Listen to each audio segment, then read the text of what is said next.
to start? Sure. Okay. So while my mom was out visiting here, a couple days before they left, I had a strange dream. Rania, hold on a moment. Hold on a moment. Okay. Sage, can you mute your phone for a moment? Thank you. Now you can go. Okay. So I had a dream. I woke up. In the dream, I was at a church. I was reminded of Beulah. It was Beulah, but not Beulah. I don't know how to explain that. It didn't quite look like Beulah, but it felt like Beulah, but it wasn't just Beulah. It was church. It was a big, long church. And in the dream, I had been given to or married off to this family friend. So y'all know him. His name's Clyde. He's my parents' age. And it was odd that they had married me to this person, you know. And I felt like in the dream, too, my husband, Joe, had recently passed or something. And this was just a tradition. You couldn't be single as a woman, you know. So you were quickly married to somebody else. And in the dream, I didn't feel like this was odd. You know, I felt like this was just the way things were. So we were about ready to leave, and I didn't see the wedding itself. It just had happened. I woke up, and I kind of became, in the dream, my awareness started where that had already been done. That was the case. So we'd been talking, and then it was time to leave, and I was looking for my car, my minivan, and I couldn't find it. And as I stood out, I had this view from up high of a parking lot, like when I look out at work, I can look out over the parking lot. But I couldn't see my car, you know, and I think Mom or someone was trying to tell me, is that it? And I was looking at the license plate, because I have a Honda Odyssey, which is pretty common, a gray one. But I was looking at the license plate and no, that's not mine. No, that's not mine. I couldn't find it. Know where my car was. I was getting a little frustrated. And I went back into the church to talk to Mom and Dad, and they were making bombs. And it was Mom and Dad and Jared. That's all I can remember doing that. But the three of them were making bombs in the church. And I wasn't quite sure what they were going to do with them, but they were making them. And it's like, oh, okay. And so they suggested I ride on home with Clyde since we're married. And I was like, oh, okay, I guess I'll go do that. So Clyde comes around, and he's in this big pickup truck. So I get in the truck, and we drive out to the country. And then we stop, but you couldn't quite drive to the place to his house. You almost had to, like, stop at the top in front of the property and then walk back through it to get to the house. And at the front of the property there are these little kids playing, you know, just like kids do in the country, just making up games and playing. And at one point, I remember as we were walking, stopping to talk to them. And I can't remember if one of them hurt themselves or they just talked to us, but we talked for just a brief time. And then we went on back, kept walking back till we got to his house, and his mother was there. And I don't know if it was her house or his house, and she lived with him. I don't know, but his mother was there. And I actually don't know his mother, but someone who represented his mother was there. And they were sitting kind of around the kitchen table, and we're talking, and they were doing things. I can't remember what they were doing, but I remembered not agreeing with it. Like, I didn't like it. Like, I felt like as I listened to them talk and saw what they were doing, that I would be giving myself away to something I didn't agree with. And I also realized that she was responsible for my car being gone, that they took it, so that I wouldn't be able to get around as freely as I wanted to with my own car.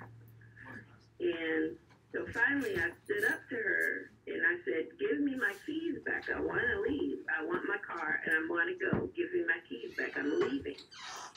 And it was odd because this guy that I know is married in real life. in the dream, he calls his wife, or his wife calls him, and they're talking on the phone. I'm thinking, why did I marry him when he's already married?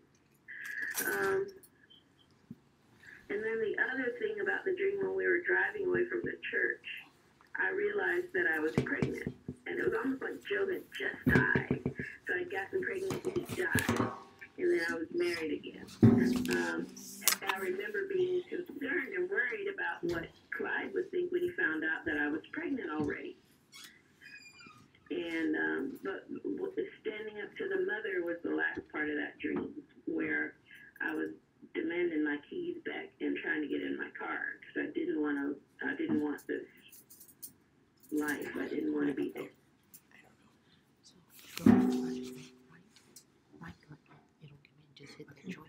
So that was the end of the dream. Yeah. Okay. Hopefully it will stay. We talked about that yesterday. Was it yesterday, Maria? Yeah. And then I go to properties. And Yeah, I haven't talked about the physical stuff yet because that was a part from the dream, but part of it, I think. okay. Maria talked about the physical stuff. Okay. So I've been having problems with migraines, and they start off. Rainy. On second thought, let's Yeah. do that afterwards, okay? Because Okay. I think you have an answer to that. All right. Okay. The reason I wanted her to do that is because I do believe that radium is actually the birthing eyes in terms of what we are encountering in this earth today. There is something else I just became aware of, or just been made aware of, and the thing that I have been made aware of says that we are full moons that appear when the moon is at the closest orbital point to Earth are called supermoons, and they're not rare, but having 3 of them in a row is rare. And there are supposed to be 2 in December. I mean, 1 in December and 2 in January.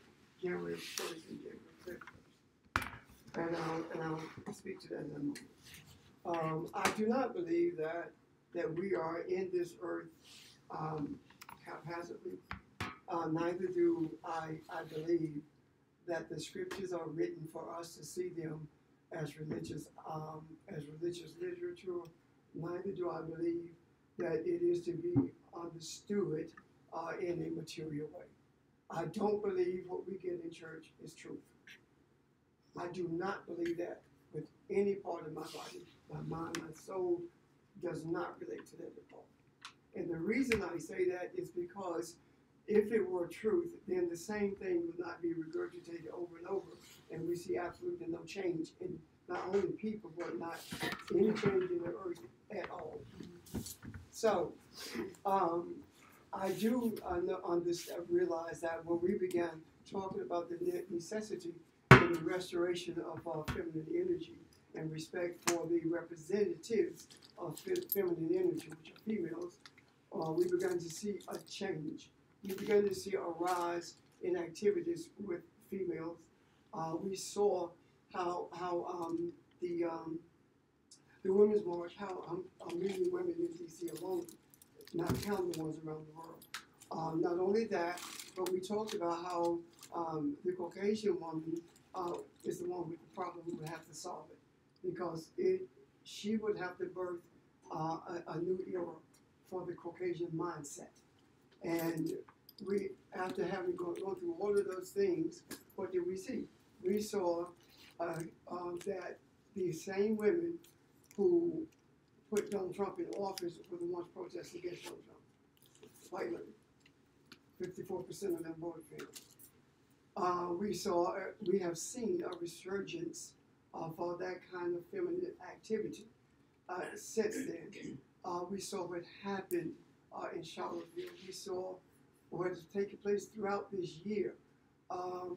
We saw a resurgence of the energy represented by feminine energy represented by African American females, when 98% of them voted in Alabama for that recent election. So what I'm saying is that that because of all of these events that speaks directly to a feminine movement or a feminine resurgence or a birth of a rebirth, I should say, maybe, of feminism, not feminism in a political sense, but in a spiritual sense. We see the essence of feminism being reasserted itself, and it is necessary for that to be if we are to birth a new era. And the moon is feminine, not only throughout history but throughout scripture. The moon is referenced as being feminine, and we understand that the representative of feminine energy, spiritual feminine energy, is the female, and the female cycle is tied to the moon. And we understand that. We also understand that females are representative of how all of us are one. It speaks to the unicity between humanity. How does it say that? It says that because if females are in the same room or live in the same space, their cycles usually sync. So that in itself speaks to the oneness of humanity. So if there is to be insight into a new era, then that has to come from our being able not only to read the signs of the times, but also understanding what the Hebrew means, or Aramaic, when it talks about a dream. It talks about the revelation of something. The only people on earth who do not believe that dreams are relevant to anything other than our common experiences are the people who live in this country, and most of you don't believe in dreams. Even though the scripture speaks about dreams and revelations and things being revealed through dreams, the church itself does not subscribe to a belief in dreams. Christianity has thrown the idea of dreams out of the window.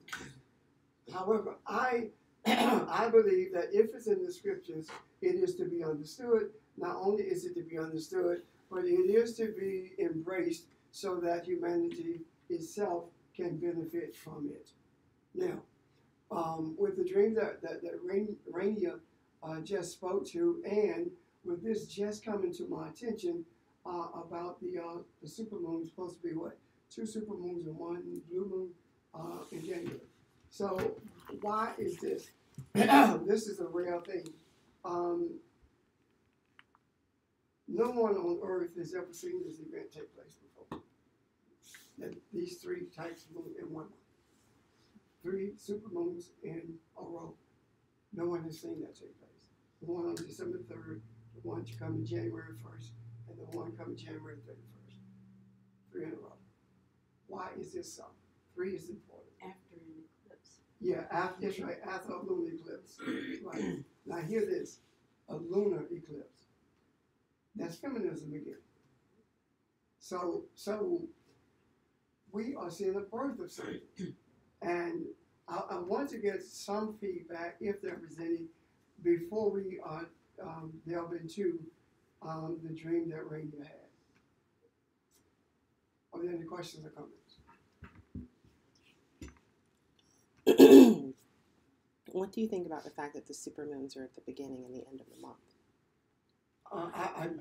I relate that to the Creator speaking to us and saying that what we have desired as far as feminine energy to reassert itself is doing it at the beginning of the year that we create. Because we created, humanity created the year, the beginning of the year being January. And the Creator is recognizing that.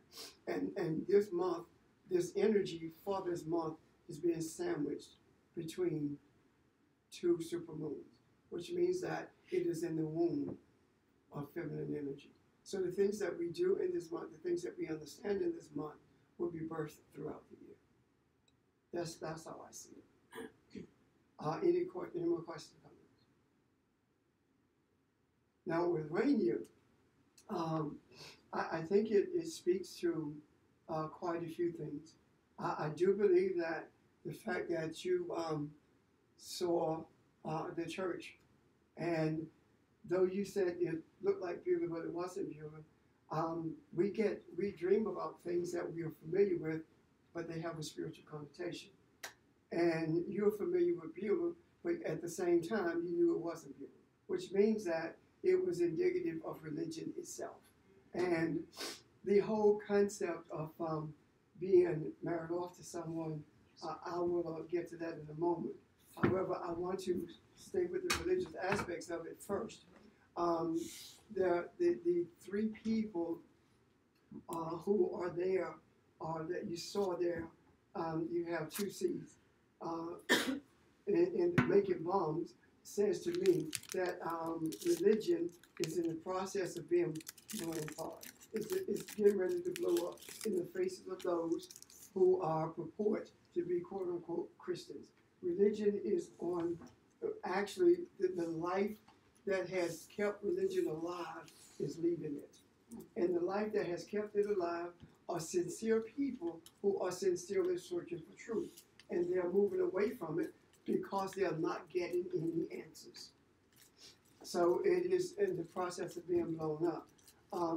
I see the idea of your having been married to and transported by this person who is a close friend of the family, and then ended up in a situation where you are being dominated, or there was an attempt to dominate or intimidate you.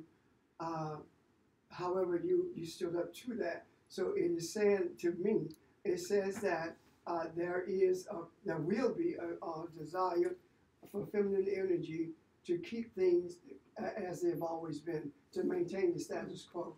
And that we hear from women all the time. Men will be men. That's the status quo. What does that mean? That means that whatever you do is okay. That's crazy to me. There's reeks of disrespect. When you stood up to that, it says to me that the freshness, the resurgence of the feminine energy as it was from the beginning is going to appear in the earth in a manner that will have opportunity or have the ability to birth everything into the earth that is needed to bring balance. It struck me that the person she stood up to was the mother of this guy. It's like that particular kind of feminine energy was in agreement with what was happening, but because she stood up to it, that signifies a change. And the fact that she saw his mother, not his daddy. Mm-hmm. So it's... You know, go ahead. Something I was reminded of when you said that on Audrey is part of what bothered me in the moment in that dream was that the mother was saying and doing these things, and the man that I was supposed to be married to wasn't helping me, like didn't have my back. I think that was when he actually got the call or called his wife. So it was also kind of knowing that I would have been alone in that situation had I stayed. And that to me is a reverting to the status quo. I'm going back to what was. See, it is my belief that nothing is wrong with females. Everything is wrong with males. Masculine energy has been dominating the earth forever and a day. It is time for that shift to take place. And what I mean by that is that we have to move away from the concept of for example, and I think I've said this before, I'm not the man of my house. I'm the man in my house. Because the man of my house means I rule my house. I don't rule my house. I am part of the authority in my house. You understand what I'm saying? And we have to move away from that the man always knows what's right for the woman attitude. And we have to move away from the idea that it's okay to manipulate as long as you manipulate a woman to get what you want to, or to get her to do what you want her to do. We have to move away from that. Why? Because that is what took place with the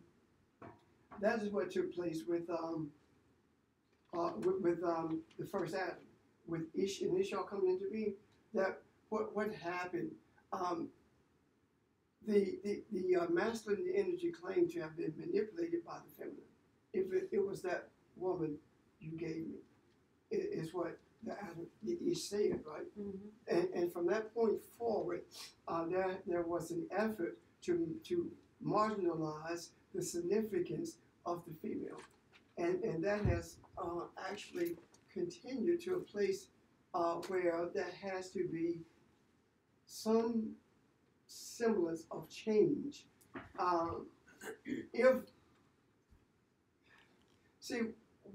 There's so much going through my head. We have this sense of being the first and only type of humans in this earth.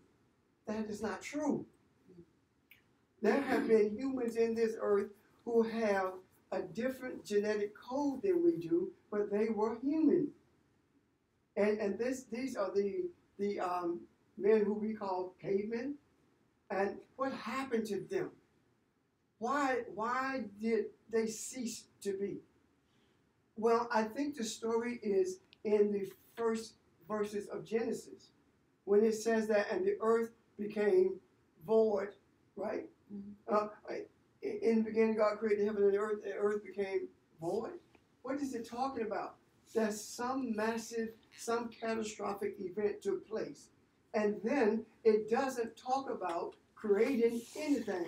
It talked about replenishing the earth.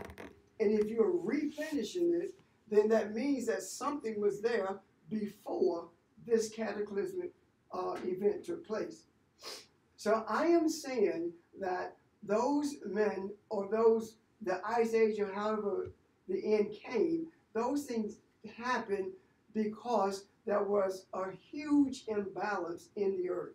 I believe wholeheartedly that when the Mayans left the message that if men did not shift to a place of desire for balance, and these are not their words, these are mine, that there would be an end in 2012 during the winter solstice. And I believe that because there were those who became a bridge between 2012 and 13, that there were those who said, we are willing to stand in the gap. The shift did not take place in the way that it would have had there been no one. I am saying that the Creator has been giving man opportunity to reconnect mentally and spiritually with it before this era came into being. They didn't do it. And we almost missed it again. And the way we almost missed it is because we were interpreting circumstances and conditions in a political way and not from a spiritual perspective. Mm-hmm. We saw slavery as being something of politics, greed, economics. However, when I see slavery through the eyes of the spiritual, I see that the Creator allowed it to be so that those who were brought into this earth with eyes to see into the other realm had to come and clean up the mess that we made. And if everyone came out of the womb of Africa, then it doesn't matter what you call your race, you came from the same place. And if you came from the same place, then the one from whom you were birthed has the same ideas and concepts in them. So all people, all groups of people represent ideas, thoughts, and concepts that were in the beginning.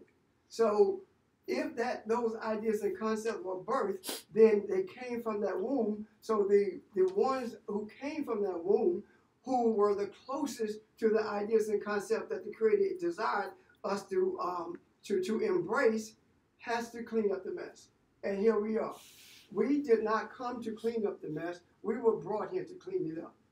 Why is it that regardless of the group of people, and I'm purposely not using the word race because race was created to create divisions. There's no such thing as race. All people are one. Why is it that the way we were brought to this country, how is it that we could be chained in ships from 4 to 6 months or 6 to 8, whichever time it is? You lay on the floor, on your back for 6 months, chained to somebody else, head to foot, in your feces, in your vomit, next to dead bodies. You do that for 4 to 6 months and see would you not lose your mind. So how is it that they did not? What purpose, why was that necessary? The strongest only made it. Only the strongest one made it, because the strongest out of the strongest are the ones that made it. What kept them alive?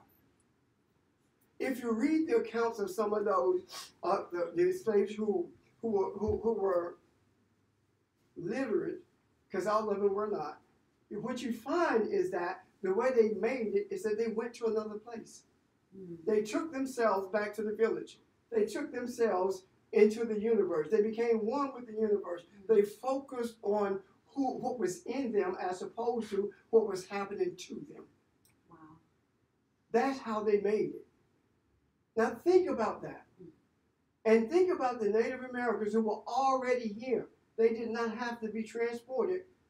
But because of genocide, look at what happened to them. Why is it that regardless of all the genocidal practices that were perpetrated against us, why did we make it? How did we flourish? Because it is a divine plan for us to flourish. It's not because we are so great. It's not because we are so superior. It's simply because it was a divine plan for us to flourish. So how is it then that we missed it for so long? We missed it for so long because we sought to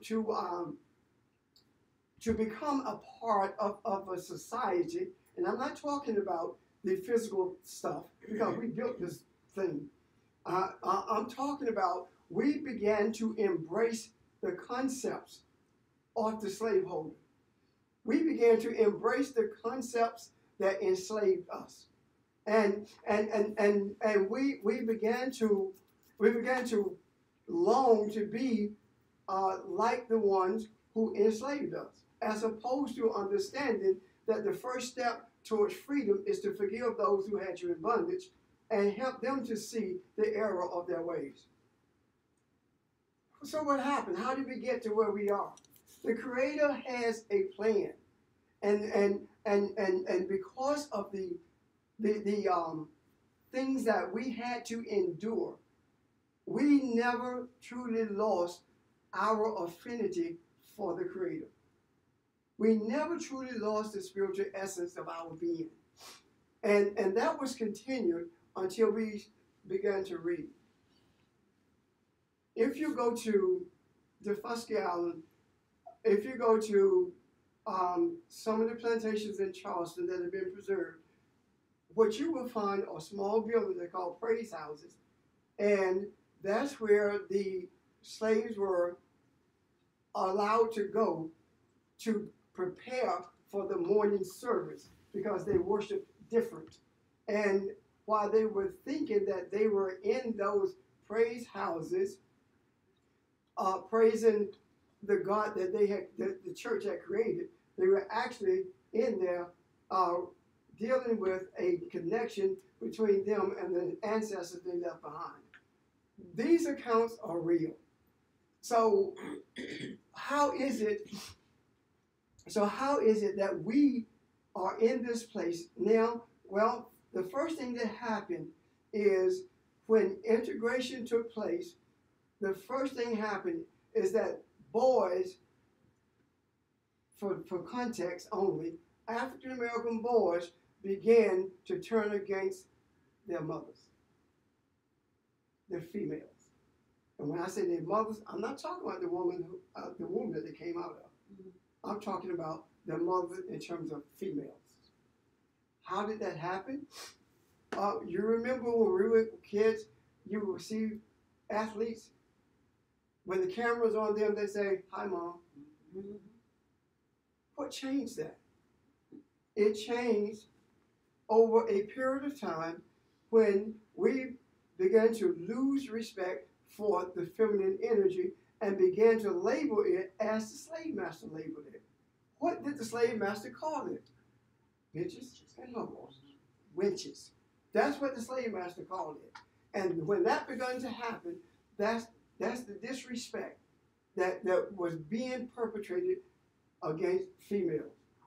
Now, when we began to see the necessity of the female being, this respect being restored, that's when we began to see change.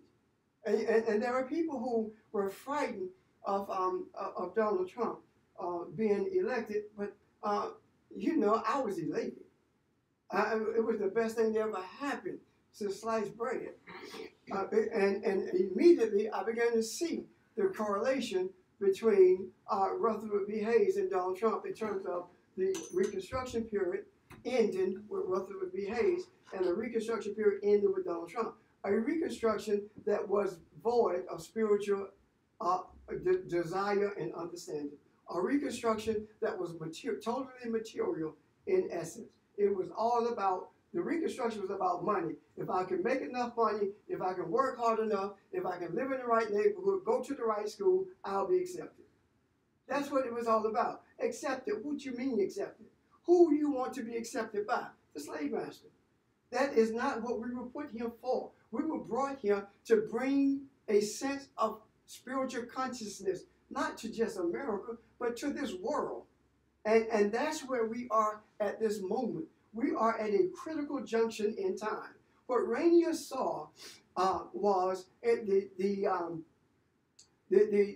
end of the hold that religion has on humanity. What Rainier experienced was a pushback from not a male, but a pushback from a female, because when it's no different when Trump wanted to be accepted by black folks. He said, "That's my African American over there." He got him on, thinking that was going to be able to bring. He was going to be able to bring African Americans into his camp. When you look at that, from what Rainier saw, he took her to his mom because he knew what she was going to do. He recognized the essence of what he had in his presence and did not know how to deal with it, thinking that if an elderly woman speaks to her, this would change her direction, but it didn't happen. So the energy of old is not the energy that will propel us to a place of oneness in this society. And the society of which I speak is not the American society. It is not a physical, I'm talking about a spiritual society. And I'm telling you, we live constantly in parallel worlds. And I don't want to get deeply into it, because when I look at what is called the Mandela effect, and you can Google the Mandela effect and you can see it for yourself, we live in parallel universes. Now, why do I say that? I think that when the closer we get to embracing the spiritual essence that we were created to be, the more we begin to move into another world, another universe. Now, I also believe that we don't live in the universe. I believe the universe lives in us. And I believe that this whole concept of selfishness has resulted in us being in individual bodies as opposed to our being one spiritual essence or one spiritual being. And when we look at the scriptures, we do not see what religion teaches. We don't see religion teaching anything spiritual. Just because you call it spiritual doesn't make it spiritual. What do we see? We don't see religion looking at things like when the scripture says that Moses' countenance changed and they could not bear to look at him, and when he removed the veil from his face, they couldn't bear to look at him, and they were afraid. Mm-hmm. What were they afraid of? Why were they afraid of the light? What were they fearing? Exposure? Themselves. Okay. They saw themselves. They saw what needed to be dealt with within themselves, and it frightened them. Change frightens people. Can I say something? Yes. That's why the preachers were squirming in the pulpit. Well, anytime you walk in the pulpit, they on pins and needles, and it's because of the light. Thank you. Okay. I don't know how to do, what to do with that, but okay. So I'm saying that we have not been given an understanding of the wisdom that's between these pages of these book covers. We look at the Bible as being God. Mm-hmm. That's how we look at it. Yeah. Bible simply means books. We take these 66 books and say this is all of it. We don't understand that even the compiling of the scriptures was manipulated by men. And every book that looked at females in a positive light was left out. Mm-hmm. Every one of them. The only reason that the New Testament is made up primarily of the writings of Paul, is because of how he dealt negatively with females. Show me a positive thing that he wrote about females. If you want to learn something, ask your husband. Suppose your husband don't know nothing. I mean, think about it. Yeah. So you got a husband, you go home to ask your husband, and your husband alcoholic, and he just cussing you out and hitting you upside your head. What are you gonna tell you? Go ask his mom. And she gonna tell you, well, baby, and I'm gonna tell you this is the truth. This mama told this young lady, well, that's just the way men are. He gonna hit you every now and then. That's what you get. Yeah. So what's you see? So you still didn't get anything. Right. So if you have to look to the husband to get all of your understanding spiritually, that is another form of manipulation and domination. That is another form of bondage. See, that's what I see in terms of this Roy Moore thing. And all of these women voted for him, even though they could see the truth of what he is and what he is. Somehow they didn't want to, cross over into that new territory of looking at him for the truth of what he was. And all these older women trying to convince us all that he's a Christian. And he is according to them. Yeah. Yeah, Christianity. Right. But that's what I see. And That's what Ranger saw, the older woman, the yeah. older voters. Yes.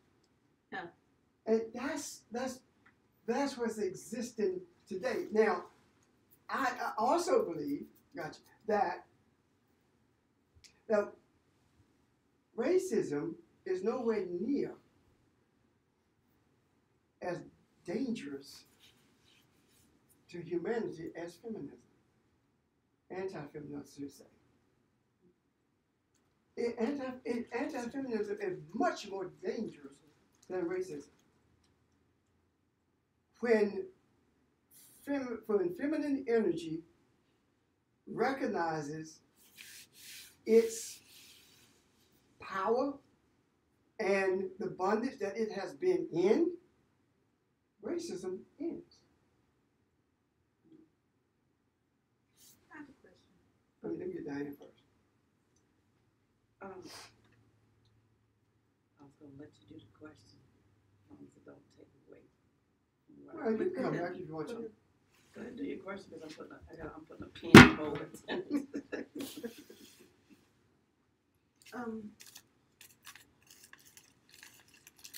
I'm reading this book that kind of throws a new light on the civil rights era. It's called The Dark End of the Street. And some of y'all might have seen the article in Yahoo or whatever about this woman named Reese Taylor that just died. And she was, it was her, well, she was walking home from church one night and she got accosted by this group of white males who took her off and raped her. And instead of just being quiet about it, she wanted to find some justice. So she reported it to the NAACP in Alabama, and they sent Rosa Parks to investigate it. And it was the culmination of all that investigation that helped create that civil rights movement there in Alabama. So I'm wondering if your thought about feminine energy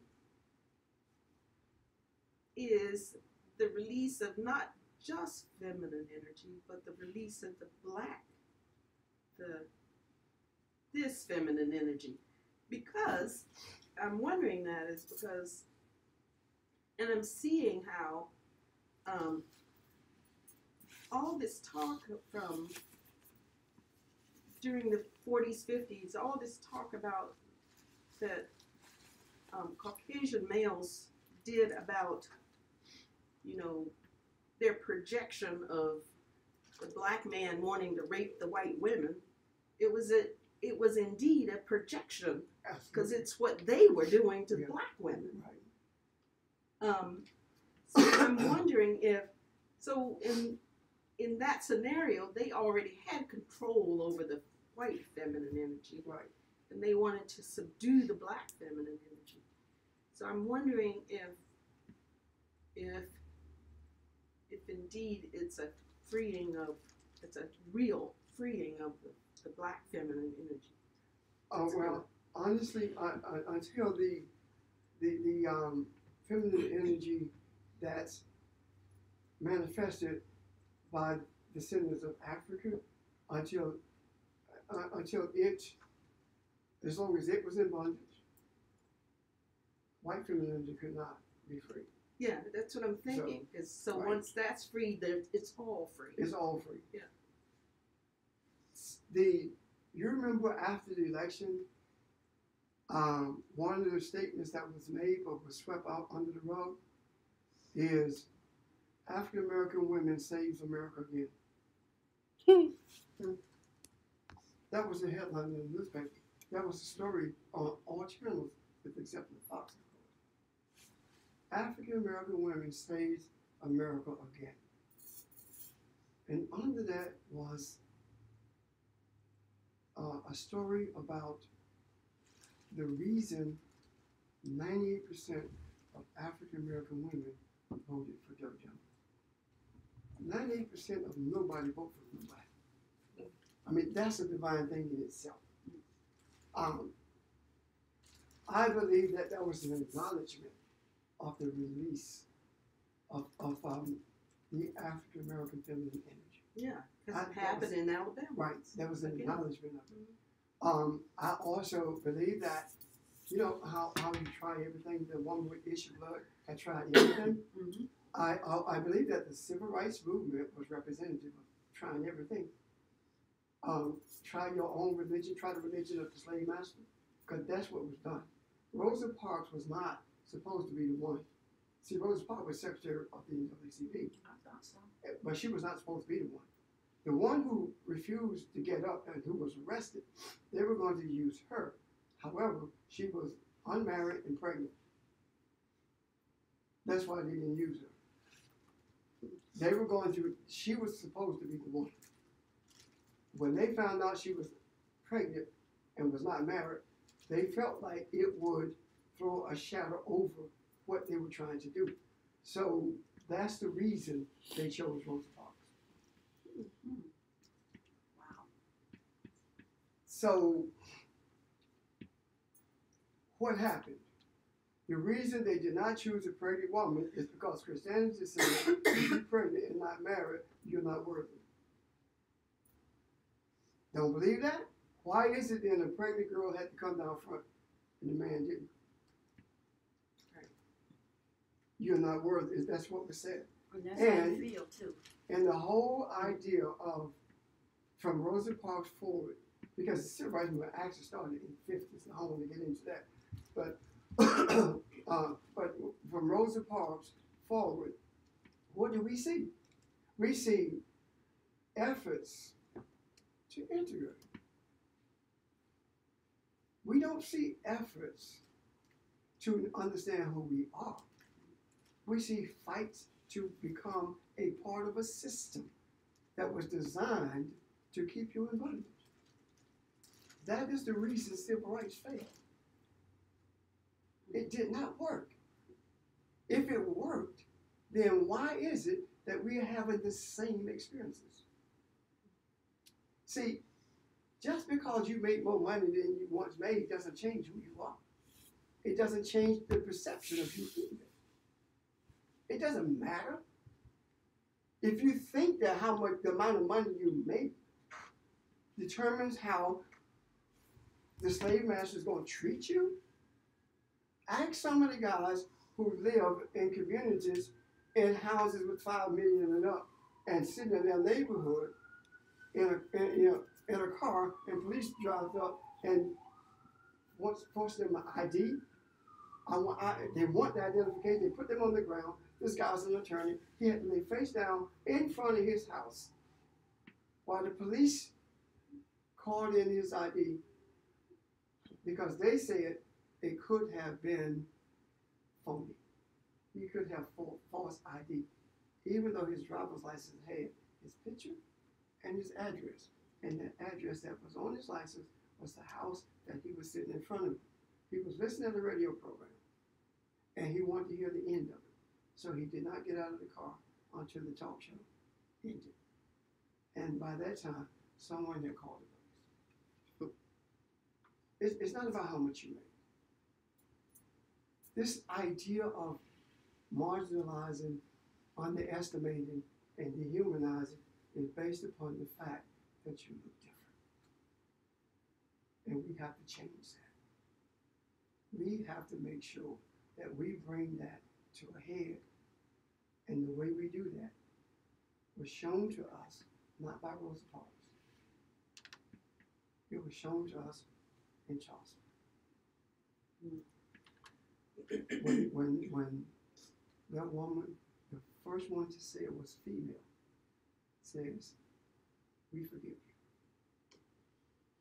That's where we were given a method of transforming humanity into the oneness that our Creator intended for it to be, without any regard to the color of his skin. Because again, that represents thoughts, culture, and I'll deal with that in a moment after Diane. I'm trying to tie it in with the question that Audra asked. But it was interesting that this is what you're discussing today, because last weekend it was a discussion that we were in. A gentleman put a post from a 50s home ec book, tips to be a happy homemaker and keep your husband happy. And he put it out there to get men and women perspective on napped about a whole day of everybody commenting, and there's a lot of females that were in agreement with it, and they were quoting Bible scriptures from left to right to justify it. It didn't bother me, but it just resonated with everything that we've been talking about in here. And then when Audrey brought up the part about dreams, because when it tied in, when the older black women that were on the post were chiming, and some of the younger using the scriptures, the younger girls were jumping in, and the guys on it, pretty much like the whole thing was like keeping us in that prehistoric age of what a woman is supposed to do, not supposed to do, all of that. And then it tied in with bringing into a meeting I had at work this week. And it's almost on the aspect of, because I'm trying to find the right words, because you tell us it's not a black-white thing. It's the whole concept of energy. It's a system. The system, but to see the males give credence to what the Caucasian woman energy had to say versus what. What was the difference between what? It's like a black woman don't know what you're talking about, but if a white woman say the same thing, let's move that thought. But Yeah. that's not germane to black women. That's more prevalent with black men. I have been in settings teaching, and what I was teaching was challenged by white men, and the acceptance came from the white men, what they were saying, and the white men said the same thing that I said in the same words that I said it, and it was accepted. It wasn't directly behind when they challenged me, but on down the road during the teaching, he said the same thing. Understand something, marginalization and underestimation is not directed toward a woman or a man, it's both. However, there is a gate that's open to black women to allow them to squeeze into that society, that upper echelons, but black men are kept out. That has always been the case. The direction, when schools were integrated, who were put in special ed classes? Black males. The destruction of seed has always been the goal. Because if you destroy the seed, if you destroy the masculine energy, if you dehumanize the masculine energy, if that man doesn't think anything about himself other than him being dumb, him being lazy, him being a drug dealer, him being all the negative things, then what happens to the rest of your society? I heard a lady make a statement. She said she was in a meeting, and in that meeting, they were talking about teenage pregnancy has dropped tremendously, and how even though it has dropped tremendously, teenage pregnancy among African Americans is still the highest. And she said, and I hate one of the reasons is because the males are not in the community, taking care of the children. And she said, she raised her hand and said, you show me a 15-year-old male who was arrested for selling drugs, and I'll show you a 15-year-old male who was arrested for selling drugs so he could get some money to buy Pampers because he doesn't have a job and you refuse to give him one. The whole conference shut down. The whole conference shut down. There were no more discussions. There were no more questions. That was just it. So, these are the truths that no one wants to face. And that's why we have to transcend beyond the jobs, beyond the money, beyond the education, to the place of spirituality. We were told, get a better education, We did it. We're still in the same spot. So I just wanted to bring it full circle a little bit about what everyone on Facebook was talking about, and this business of like keeping a happy home is doing whatever you can to take care of your husband. And I feel like that mindset doesn't work either. Does that make sense? I mean, like women can try really, really hard let me tell you something. at following that advice, and it doesn't change anything. Only thing it does is put her deeper in bondage. Mm-hmm. That's all it does. It makes her a slave. That's exactly what it does. It takes both people to bring balance to a home.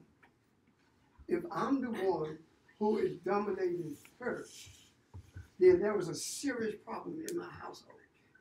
If she has to do everything to keep me happy, who gonna keep her happy?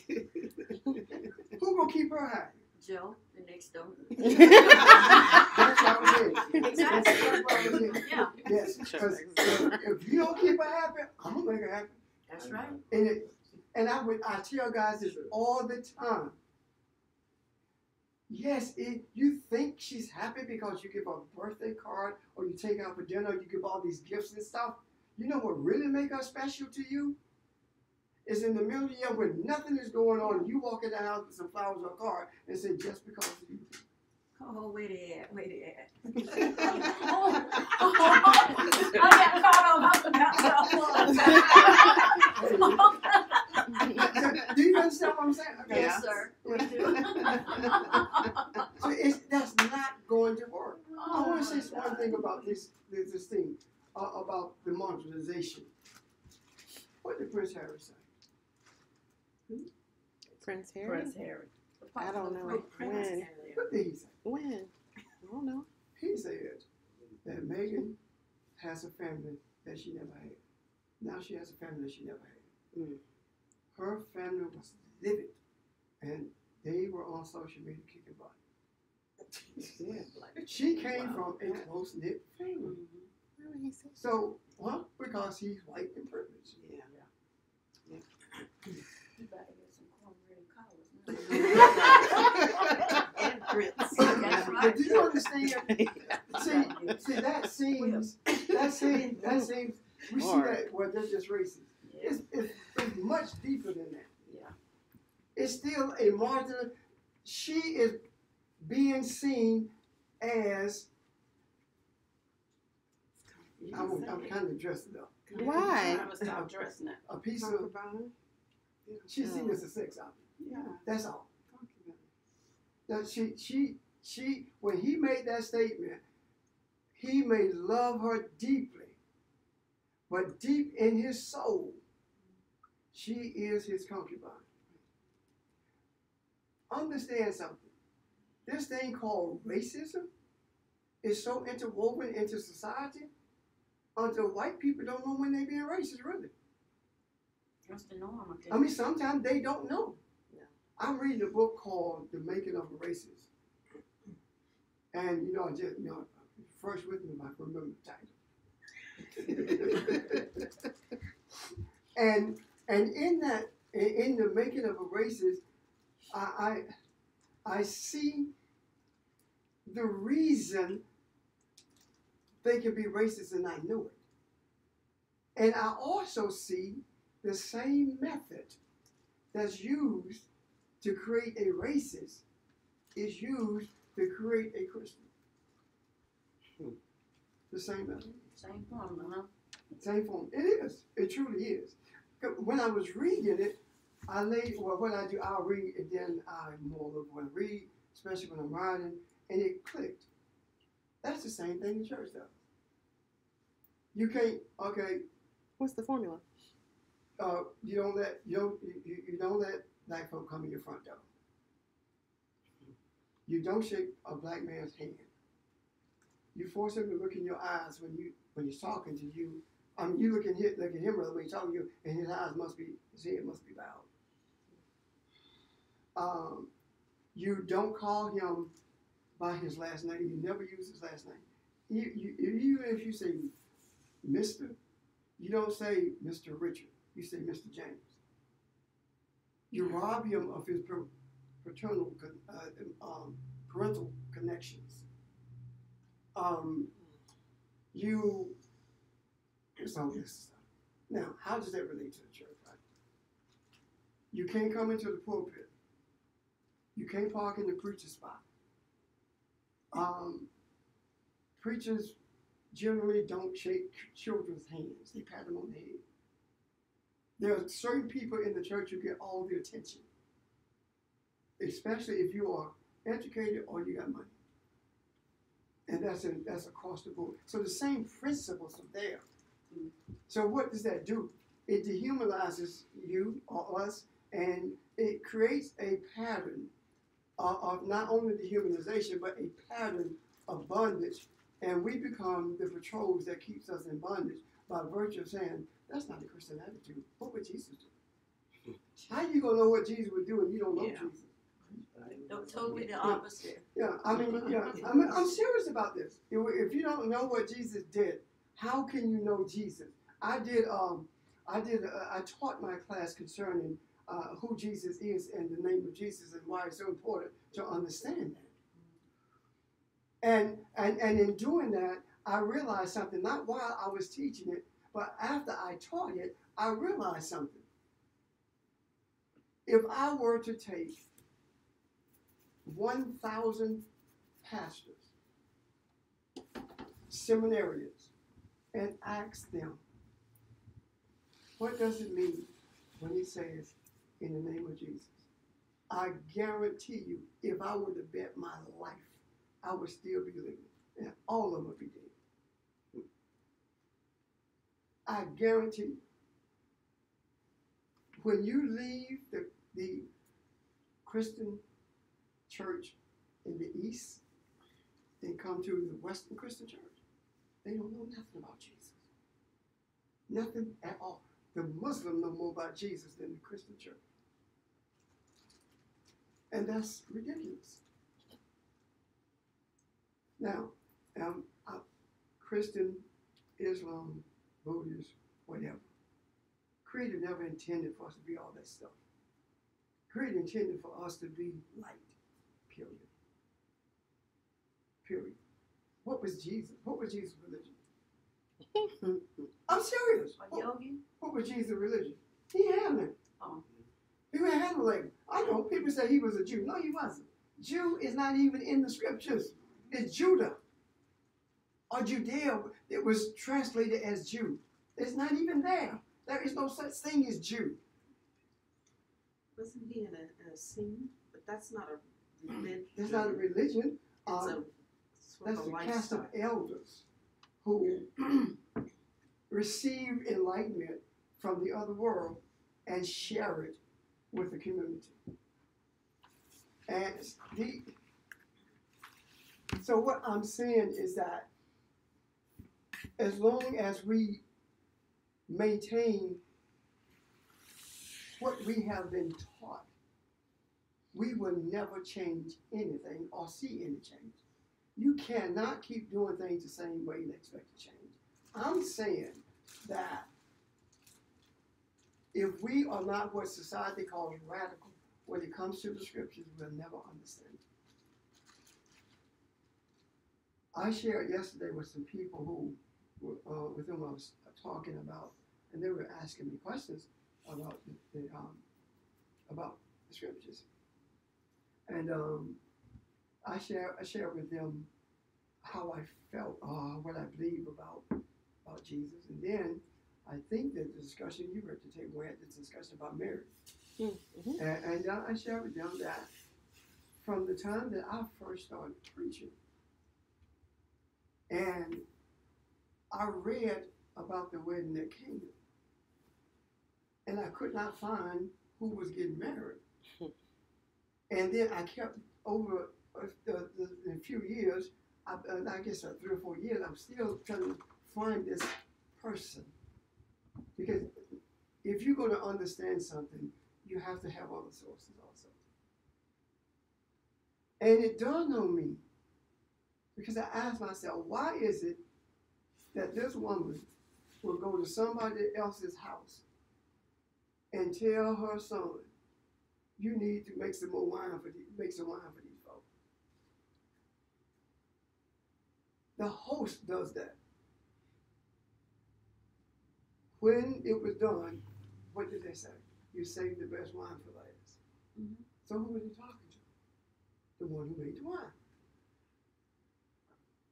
That I understood this years ago, that it was Mary and Jesus, but I was afraid to say it because I knew what was going to happen to me. Yesterday, when I made the statement, I was talking to Simone and Frank and Tito. We were just talking about different things in the scriptures. And I said, most people don't know what's in the scripture. You know what you've been told. And I went on to give an example. And the best example that I could ever give is John 3:16. For God so loved the world that he gave his only begotten son. And then when I made the statement, that did not pertain to Jesus. They were shocked. And after the explanation of it, they could see it. So how come we, for all of these years, have only seen that in reference, with reference in Jesus? Why is it that we are now beginning to see that? Everything that we see is purposed to uncover something else.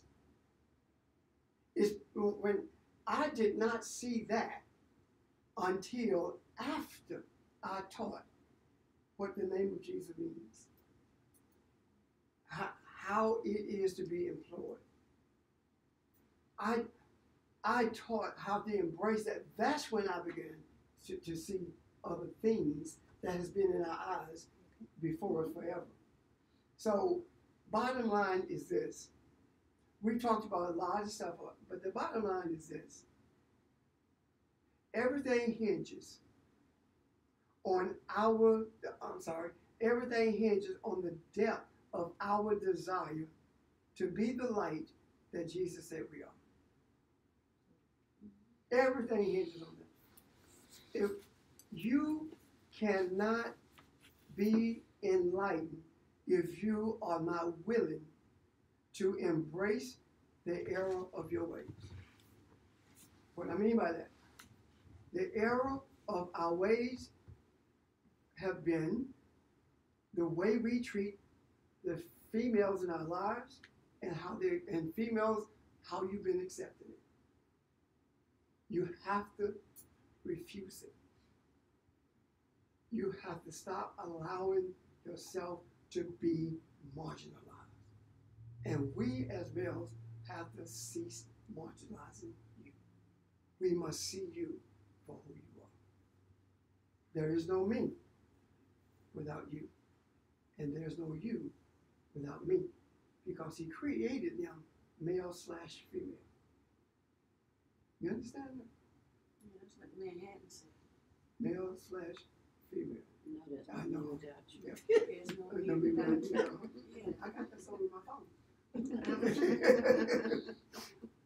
but that's the truth. It is. That's how he created it. When it says he created them that way, there is no dominance there. There is simply unicity there. What would I look like telling Janice, because you're a woman, you can't tell me anything about building a website? How dumb is that? That's no different than telling Janice, because you're a woman, you can't be an usher at the church.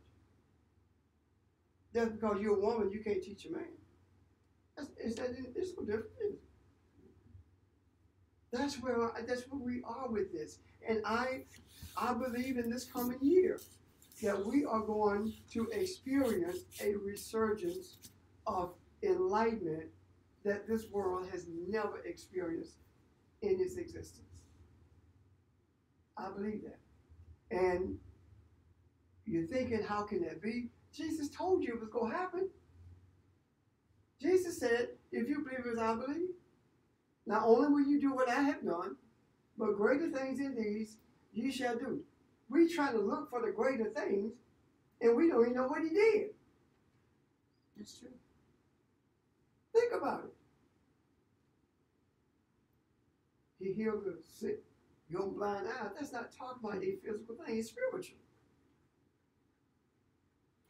Are we gonna go back to the moons eventually? If you ask a question, we're gonna. Okay, I just want to tell you, I looked up the word January, what January means, and it says in Latin, it means it is named after the Latin word for door. Since January is the door to the year and an opening to new beginnings. That resonates. I'll leave it right there because That there's some other stuff there, but That resonates deeply. yeah. There has not been a year that came in that we did not see in December what was coming. Since we have been together, we've always seen what was coming. Not trying to shape it, but we've seen it. One more thing. Yeah. So in January, we're all a little bit like, who is Janus? I don't know who that is. The Roman, okay, here, don't tell me. Okay. So in January, we're all a little bit like Janus, the Roman god for which January is named. His name comes from the Latin word Laana. Articles Day. You're kind of good in this. Yes, you can see it. Iana, which means door. Janus is the god of doors, gates, doorways, bridges, and passageways, all of which symbolizes beginnings and ends. Now, another thing, well, we're talking about everything yesterday. When I made a statement, because we were talking about gods, like Roman gods, Greek gods, etc. Okay. If all of these things are evil, who said they were evil? The Christian Church, Catholicism, Islam said that they were evil, right? Why is it that all these gods are on the cathedrals? Exactly. I'm serious. Mm-hmm. All these gods are on the cathedrals in Europe.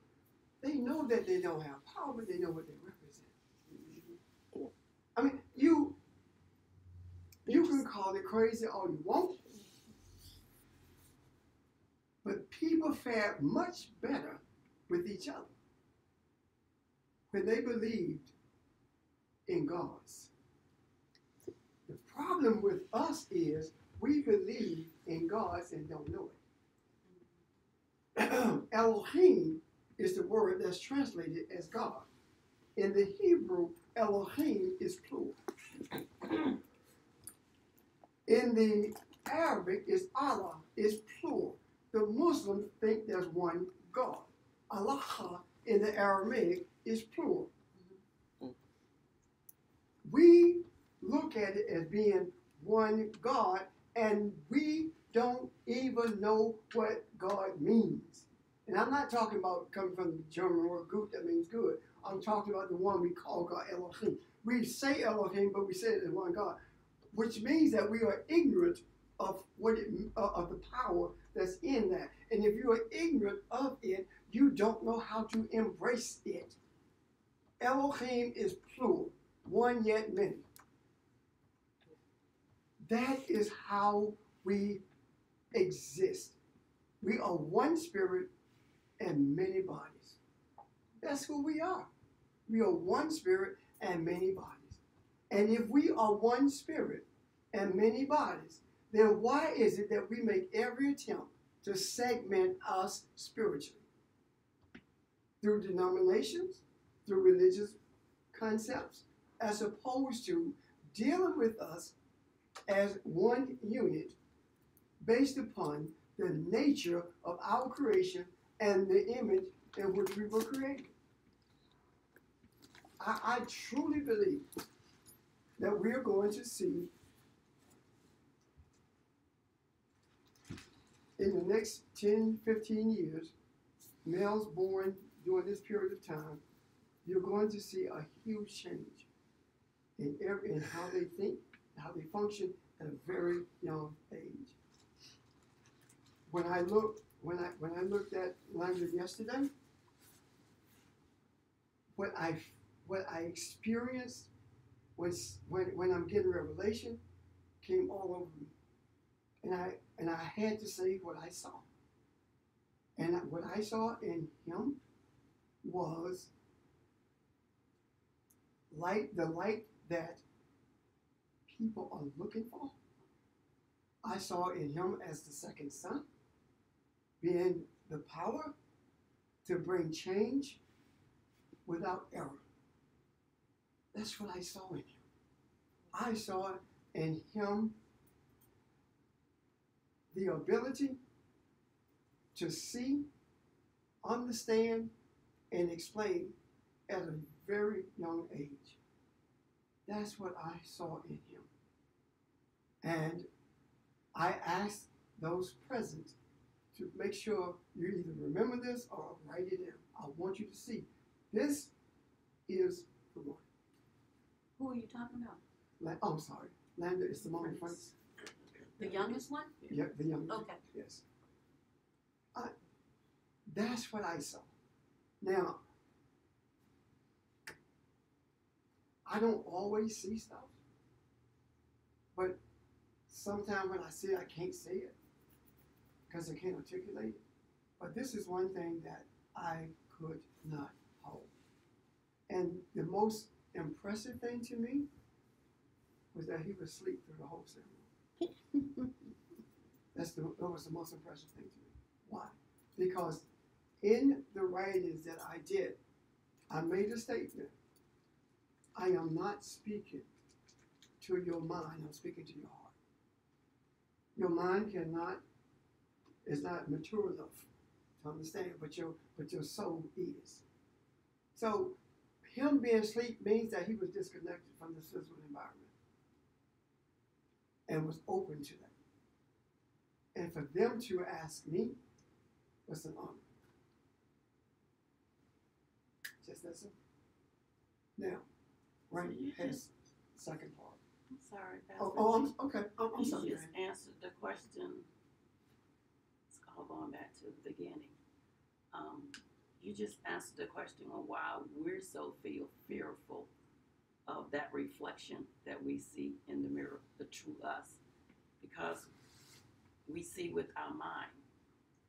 It's the intellect that we approach everything dealing with spirituality, with God, and not with our heart. Anything that man can't explain. Anything that we can explain out, that we make it can up use as we go. words to it. Yeah. We make it up as we go. I mean, the whole idea of baptizing them in the name of the Father, the Son, and the Holy Ghost. Okay, we don't understand what that means. Well, it say baptized, so it got to be water. No, that's not what that says. It's immersing them in the concepts of a womb, of Yeshua, of the Spirit. Yeshua represents the masculine.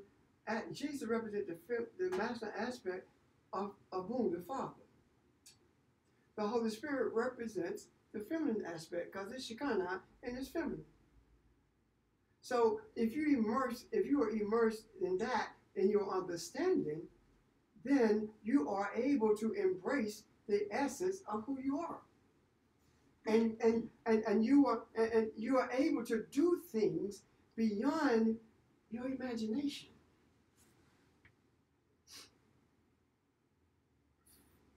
Thursday night, I got a phone call. This young lady was in the hospital. They were going to induce labor. Her blood pressure was at dangerous level. She's about to leave this earth. She laying there, doctor telling her that they will not induce labor at this point because her pressure is at a dangerous stage. And she says to her aunt, call her. She called. said, okay, I got this. Bye. Got off the phone. Didn't even talk to her from that period. Because I don't check on my stuff to see what happened. I know what happens. Friday night was Saturday morning because it was 2:27. I don't know why I remember that. But it was 2:27 the phone rang. And I keep the phone on my side of the bed because I'm about to call it 2 o'clock in the morning. Because it's one of her kids. So she says, hemorrhaging. I'm hemorrhaging. And she says, the only doctor in the hospital is delivering the baby. And can't come till that's completed. Some kind of, maybe breech birth, I don't know. You know. She said, but I'm so cold. And she says, I said, well, why don't you get the nurse shit in here? They got blankets on me, but I'm cold. They cannot stop me from hemorrhaging. And I said to her, baby, don't worry about it. I got this. She said, well, I said, no, just get off the phone. So she called me Saturday evening, Saturday afternoon, and said, whatever it was, and said to me, the moment you got off the phone, I stopped bleeding. Why was that able? What was I capable of doing? What made me capable? And not everyone. Everyone is capable. But everyone don't embrace who they are. When you understand the name of Jesus and what that is, you can do anything. There is nothing beyond your abilities. There is absolutely nothing you won't do with the exception of hurting someone. You can do anything. If your mindset is there, you can do anything. I believe that. I truly believe that. Yesterday evening, phone call. My mom is sick. And I don't want to see her in this state. We had conversations about it on and on. And I said, how is her breathing? Well, we take the oxygen off and she keeps breathing. We put it back on. It doesn't change that much. Does she have spaces between the breathing? Yes. Is she seemingly staring out into space? Yes. Your mama is trying to transition, but you are keeping her here. He said, no, I have released her, but my sister. I said, so what you need to do, and I told him I talked to his sister. And he called me last night at 9:14 and said to me, I did what you told me. And when we finished, she left at 9:07. Why is it that I can do that and pastors don't believe that? Why is that so? You have to be connected to the spiritual realm. Everyone in this room did it. Everyone did it. I didn't have to tell her. She did it. She talked to her siblings. And when they released her, she left. That's real. And I'm saying to you that if I am so wrong about what I teach, why is it that the Creator allows me to be able to do these things that boggles the mind of most people? If I am so wrong, simply because there are a majority saying that I'm wrong, it doesn't make me wrong. The majority said Jesus didn't know what he was talking about. Why is it that people who say that they trust God and they believe all of this refuse to accept that someone is in their midst who can teach them how to embrace who they are. Why is there such a struggle? And I have said to the Creator, if I teach anything that's wrong, let me leave this earth instantly. I would rather be dead than to do that. I'm not going to mislead anyone.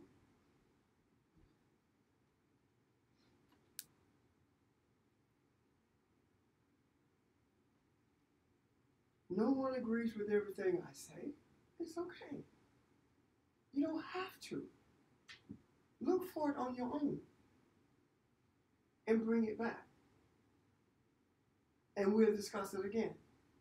That's where we are with this. And I'm not speaking to the people who I cover. I'm speaking to the ones who go and probably watch this thing on YouTube. I'm speaking to people who are wrapped up in Christianity to the point where they are condemning me to hell right now without an understanding of what hell is and where the concept came from. So, Well, I think the difference is that you challenge us to look for it on our own. You challenge us to be who we are. Whereas I don't think people in regular settings get that. It's you believe what I'm telling you, and if you want to interpret the Bible in a way that is opposite of what I'm telling you, then you're blaspheming God, or you're questioning the man of God, or whatever. But that's not what God required. God required each of us to find him in our own way. yes. And because that's the true way you find him. You can't be or do what somebody over there is being or doing and find God. You can't. It has to resonate in you, in here, in you. And if it doesn't, you didn't make the connection. So the difference is that you challenge us to find it for ourselves. And that's all I want. That's all. You can't find God in me. However, you can see the manifestations of it. But how I got to where I am, you can't do that because you're not me. The journey that I have traveled, you are unaware of. And the journey that you are traveling, I am unaware of. However, I do know that there are many roads that leads to Jerusalem, the place of righteousness. I do know that. And I'm seeing there are people who come to find out the essence of who they are through drug addicts. All kinds of things happen to people. I think it's not many roads. I think it's every road. If you let it. If you let it. I can see that. Because see, first of all, everybody's traveling the road. Yeah. The question is what pathway, what are you looking for as you travel? And are you accepting and embracing what you travel, or what you see as you travel? All the circumstances, all of the issues that you have, all the problems that you face, are you embracing them or are you fighting them? When you fight them, you are refusing to be strengthened by them. Mm-hmm. When you fight them, you are saying that the one you call the Creator doesn't know what he's doing. Because if the righteous man's steps are ordered by the Lord, then when you have circumstances beyond your quote-unquote control, you are saying that I am out of control, when you really are not. The Creator has given us the abilities to do to embrace everything in our lives and see it not only as a point of contact, Audrey, but also as a foundation of strength. That's who we are. The decisions that we make today determines our future or our tomorrows. You can't make a decision just to see what's going to happen. It doesn't work like that. It's all in or all out. That's the way it is. Diane.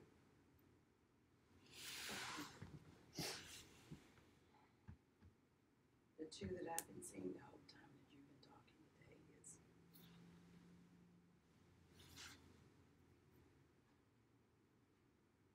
you said that I'm your shepherd.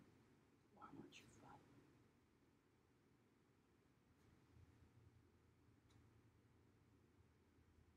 I send you shepherd after my own heart.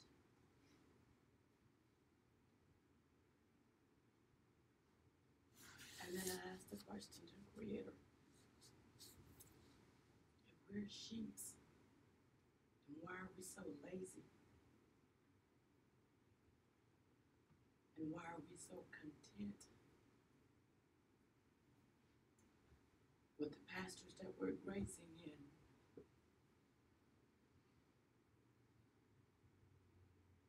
And we're not, the food is not substance that we need for this journey. And it's just heavy. I can answer that question. I can answer that question.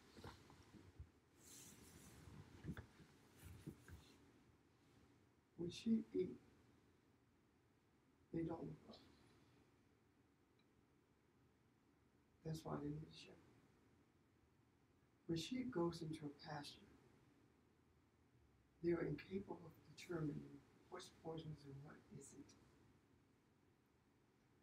A sheep is the most docile animal on earth. It has no defensive whatsoever. The porcupine has its spikes, or whatever you call those things. The skunk has its scent. But the sheep has no defensive whatsoever. Cows will run you over. So what do? What are the defense? The shepherd is the defense. But the shepherd, the purpose of the shepherd is to teach the sheep how to be a shepherd. Every sheep is supposed to become a shepherd. But we have this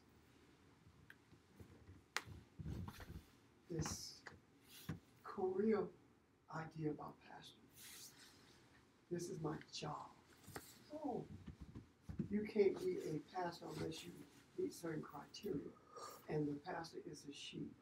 You missed the point. You missed the point. If sheep were going to remain sheep all the time, then when the pastor or when the shepherd dies, there is no protection for the sheep. But when the sheep becomes a shepherd, not only is it protection for itself, it's protection for the other sheep. The reason he used the term sheep is because of how docile they are, because there are no defense mechanisms that they have. It is the concept of the sheep. It is the manner of the sheep that he's talking about. The sheep can't fight. It's very vulnerable. What happens to a human if he does not understand the nature of the sheep? He wants to free himself through a physical battle. And freedom doesn't come through a physical battle. It comes through a spiritual battle. So if you become as a little child, or if you embrace the concept of being a sheep, the day will come when you will become a shepherd, because the sheep is open to the food that the shepherd provides. Wherever the shepherd takes those sheep to eat, that's what they're going to eat. That's what the issue is. The difference between a sheep and a hireling. If you look at the Aramaic understanding of hireling, it says one who does something for money. So that's the difference. The reason they don't is because in order to keep this business alive, you have to tell people that folk like me are crazy. You have to tell them that if he is that way, how come it's only him? Oh, it really isn't, but they don't care about that. You have to convince them that they're always going to be sheep. And they are going to be sheep until they embrace what the nature of the scriptures really are. What the nature of scripture really is, rather. They are always going to be sheep. And I view this the same way I view leadership. If I lead you and I transition and you fall apart because I transition, I didn't lead you well.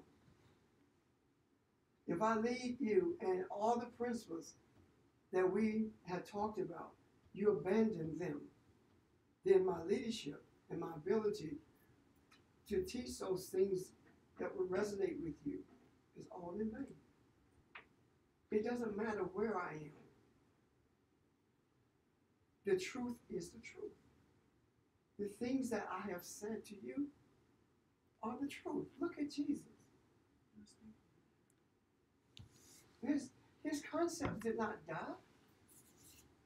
Even when they tried to murder them by burning the scrolls, they didn't die. So who revived these concepts? The boy who found the vase in the cave, and with the scrolls hidden in it, and all of a sudden there's a opening of what is the name? Nagamati? Yes, that's what came from that as a result. So I told you, if I'm not reading it right there, girl, I got a problem with those titles. But that's a child found it, and they shall be led by a child. I don't want us to read the scriptures and read that verse in First Psalm that says,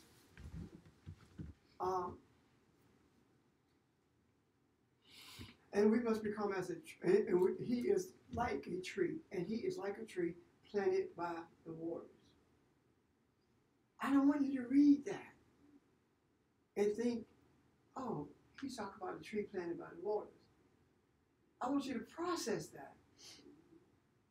And when you process that, ask yourself, why did he say tree and not sapling? Because a tree is a full-grown sapling. So what do? Uproot a tree and set it beside the water. What he's talking about, and he shall be full of knowledge, continuously nourished. That's what he's talking about. This is the food, this is the grass, and that's in the pasture. That's all I'm saying. I remember saying this doesn't make sense, but she gone. Honestly, someplace else. Okay. See what time it is. We'll do it. Rainy. Yeah, Can we do that next week? okay. I think it's important. I seriously do.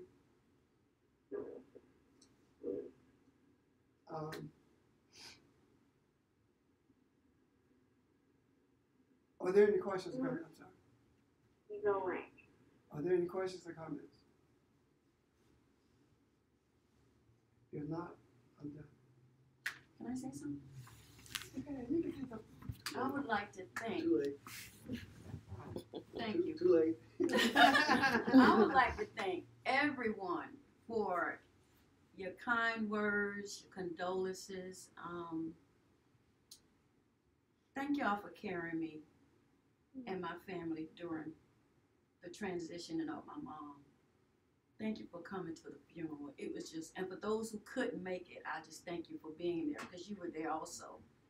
But when I saw you guys, it warmed my heart. What Pastor said carried volumes. I mean, I keep hearing people saying stuff like he only spoke for what, about 5 minutes, if it was that, or less. But what he said, I mean, people got what he was saying. It was just awesome. And I'm still hearing about that, even from a Jehovah's Witness, who was my brother. But thank y'all so much. And this goes for Greater New Faith and all the other people who are out there. I'm just so grateful. And we all knew, I knew this was coming. It was going to happen. So I just want to say thank you. And I love y'all so much. God has truly given me another family, other than my biological family. And I thank Diane for being on the premises where my mom rented. It's amazing how God put us in places for a reason. Thank you, Diane. I thank you so much. And all the places she could have been. Exactly. Yeah. She was out there where my mom was. So thank you. Okay. Have you introduced yourself? Well, it's been so interesting. I've never been to a setting like this before. My background is being a Catholic priest for 32 years. I met the pastor of my daughter's house in Mo, and he had a good connection. And hearing the comments, it took me back to when I was serving at the Vatican. All the statues that we have over 10,662 different kind of saints. And when I visit churches and I give a testimony of a Catholic priest who was serving a Jesus we didn't know until I met him. So, being also listening to the pastor and stuff like that, it emphasized that it's not about religion. It is about Jesus Christ, because he's the only one who died on the cross and resurrected and is coming back. So, I want to thank him for coming and told the pastor I wanted to visit him, and it's been enlightening. It took me a little bit to catch up to what you guys were talking about, the female, feminine, things like that.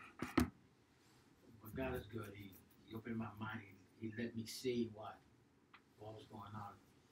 And it's very interesting. Very interesting. So I hope I'll be able to come again. I live very close by. About 5 minutes away from here. So, Simone couldn't make it this morning. She called me and said, "Bob, go ahead and I'm not going to make it, so I'm here." So thank you so much. Thank you for your presence. Yeah, it's great to have you. And we look forward to seeing you soon. Rania, next week, you up? Okay. I'll be there. I just wanted to say to But not Diana, physically. We understand. I just wanted to say to Diana that I hear what you're experiencing, that heaviness, and it's gonna be heavy. Just no way around it. But as we were saying, everybody's got to find their way. And you can't do it for them. They got to find their way. But you can offer them opportunities to find their way.